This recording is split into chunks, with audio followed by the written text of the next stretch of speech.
Na-inquest na po kanina ang 4 na sospek sa pagkamatay sa mister ng isang American diplomat sa Makati City. Unang napaulat na ang mismong diplomat ang biktima base sa inisyal na investigasyon ng pulisya. Kasama sa mga ebidensya laban sa mga sospek, ang CCTV kung saan nakuna ng panggugulpi nila sa biktima. Tinutukan niya ni Salima Refran.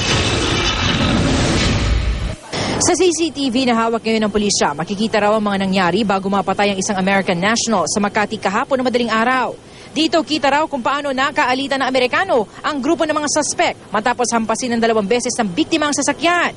Ilang beses daw nakipagsuntukan ng mga suspect sa biktima na kalaunan ay nakitang duguan at agaw buhay na sa tabi ng isang poste sa Kalayaan Avenue. Agad umalis sa mga suspect.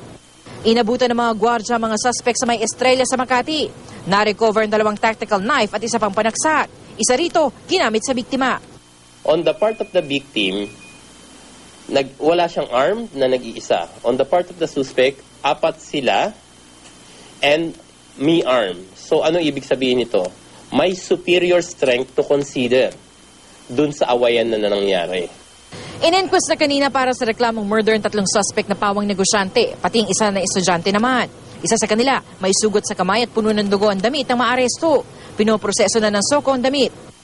Yung may pinakamalapit kasi na tinalsikan ka ng dugo o nagkaroon ka ng dugo from the victim, masasabing link na ikaw ang pinaka-possible na gumawa ng panaksak o panghihiwa. Tigom naman ang bibig ng mga suspect. Ang US Embassy, hindi pa rin sinasabi ang pangalan ng biktima na napag-alamang inactive US Marine officer. Mister siya ng isang babaeng US diplomat na nakabase rito sa bansa.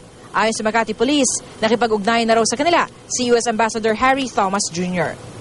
Salima Refran, Nakatutok, 24 Oras.